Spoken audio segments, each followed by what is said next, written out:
Welcome to our channel. Today we how to uninstall Notion workspaces used for project management, complete guide step by step clearly. To uninstall Notion workspaces used for project management, start by launching the Notion application on your device. Log into the account associated with the workspace you wish to uninstall. Navigate to the workspace menu located in the sidebar. Click on the name of the workspace you plan to remove. In the Workspace Settings menu, look for the option labeled Settings and Members. Scroll down to find the section titled Danger Zone. A confirmation prompt will appear asking if you're sure about this action. Carefully read the warning message regarding data loss. If you still wish to continue, confirm the deletion by clicking on the Delete button.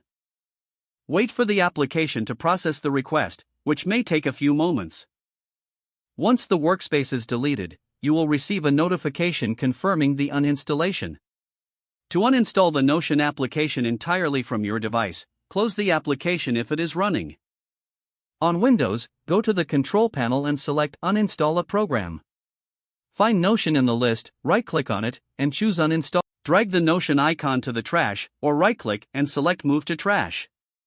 Empty the trash to complete the uninstallation on Mac. On mobile devices, locate the Notion app on your home screen. Press and hold the app icon until options appear. Select Uninstall or Remove App to delete it from your device. Your Notion workspaces and the application itself are now completely uninstalled from your device. If you have any other workspaces you'd like to keep, they will remain unaffected by this process. If the page does not load, refresh the browser or try again in a private or incognito window. Make sure you are using the correct email address, then retype it carefully to avoid small typos. If your password is not accepted, use the reset option and create a new strong password you can remember. Check your spam folder for verification or security emails, then complete any requested confirmation steps. Enable two-factor authentication if available to improve account security and reduce unauthorized access risk. After signing in, review your profile details so your contact information and settings are accurate and current. If you see an error message, note it down and try again after restarting your device and internet connection.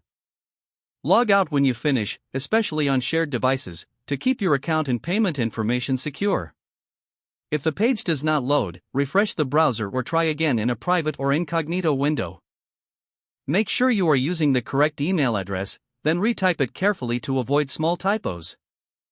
Don't forget to like this video and subscribe to our channel for more step-by-step tech guides.